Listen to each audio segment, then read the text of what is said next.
Let's get medicated. Man, let's get medicated. Let's get medicated. Man, I'm hella faded. Man, let's get medicated. Let's get medicated. Let's get medicated. Man, I'm hella faded.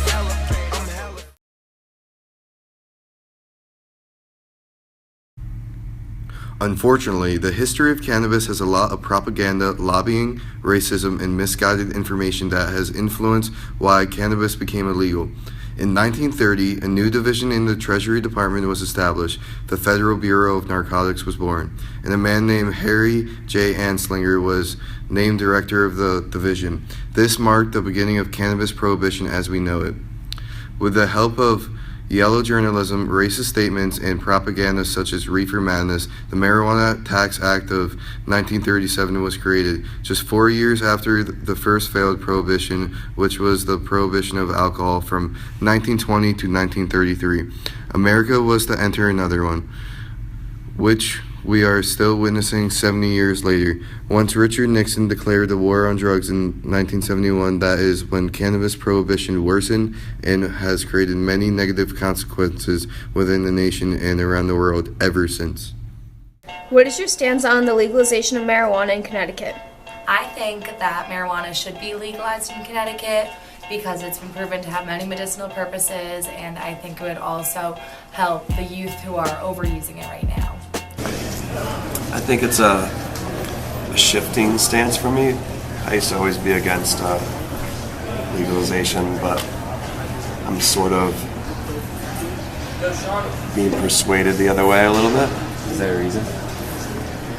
Well, when you look at all the consequences for it being illegal, so you look at the illegal trade of marijuana and you look at the incarceration rates because of that drug trade, and then you look at sometimes people getting marijuana that's laced with certain things and the dangers that are inherent with that. So I think that a lot of people are being punished severely for marijuana, which I don't think is a severe, like, horrific drug. I don't approve of it, and I've never done it myself. But I think some people are just paying a price that's too high for it being illegal. The mass incarceration in our country has caused our nation's prisons to begin to overflow. Many people who have only had a small amount of marijuana in their possession can serve up to 180 days in jail in states like Texas. Furthermore, having a felony on your permanent record makes it nearly impossible to get a loan or a decent paying job. Our federal government in 2010 spent over $15 billion for the war on drugs. State and local governments also spend at least $25 billion in our country. This, of course, encompasses all controlled substances, but the majority of drug cases they go after are marijuana charges. The government has been spending extensive amounts of money on this war that is essentially unwinnable, and the American taxpayers are forced to foot the bill for it. I think marijuana should be legalized in Connecticut, not just because I think kids use it often and other people use it often, but I think it's making our prisons overcrowded, and people are getting arrested over just petty marijuana, and I think that's why our prisons are so overcrowded. We need like a prison reform in the government, and I think that it's just kind of ridiculous when we have like cops out here in Trumbull, Connecticut, or in Fairfield County that are so like hands down on like weed and marijuana, when there's a bunch of other crimes that are going on that like should have their attention over marijuana. What do you think the future of marijuana legalization is? Oh no, that's definitely coming soon. I think in a couple years we'll see it legalized like throughout the country, and I think that's probably a good thing. Well, I think right now the federal government has to acknowledge it for its medicinal purposes. Currently, it's more harmful than cocaine under the Controlled Substances Act, which I think needs to be changed first and foremost. What kind of effect do you think legalization of marijuana will have on society? Ooh. I think if it was legalized everywhere, it wouldn't have much of an effect on society, but because right now it's only legalized in certain states, there is issues with black markets and things like that. I think it'll put a lot of people like out of business that like sell it now or do that like for money purposes now. But I also think that it will be good for our like just our general population, and obviously there's a lot of like negative effects or not effects, negative like thoughts on marijuana, how like it's the devil's lettuce or like whatever like the older generations call it. But I think that people are starting to realize that it's a lot less harmful than alcohol or any of those other kind of like vices that people have. Do you think the legalization of marijuana could affect the black market or our economy?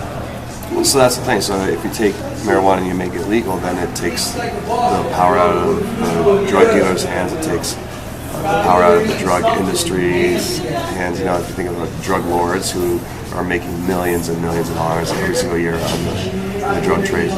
So it sort of creates a safer environment for those who would purchase it. It controls it. It controls the distribution of it. And so you're taking it out of the hands of people who are conducting illegal business and their criminal enterprise. Now you're putting it in the hands of, I guess, registered businesses. So yeah, I think it could have a very positive effect in that way. In your opinion, is marijuana a gateway drug? Oh, easily. Yeah. I think for that it would have to depend on the person. Anything could be addictive depending on who you are, and although it could be a gateway drug, it's not necessarily a gateway drug. I don't think marijuana is a gateway drug because like chemically there's nothing addictive in marijuana. There's nothing inside marijuana that makes you want to do it more. I think it depends on the person. If there's a person that gets addicted to things easily or addicted to feelings, like some kid that likes the way it feels, obviously he's going to want to try and do other stuff. So I think that it's a gateway drug for different types of people. Do you see marijuana as a threat to students' future or health? Yeah, I do. I mean, but I see alcohol as a threat to students' health in the future also. I think that I think about the people who I know who smoke a lot or have smoked a lot.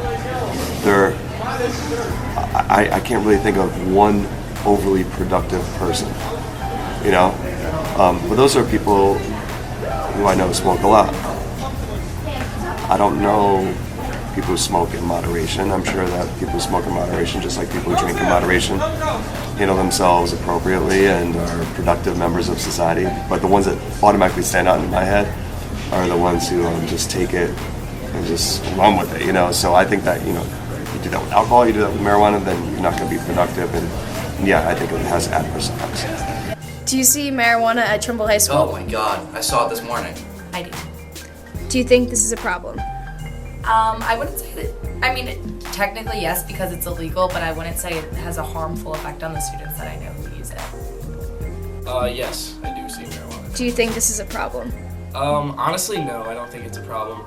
I think it becomes a problem when you see a lot of kids getting in trouble for it at school or at places it's not supposed to be, and you don't really see that. I don't think it's like a major problem like at all. I think actually I see more alcohol or anything else than that.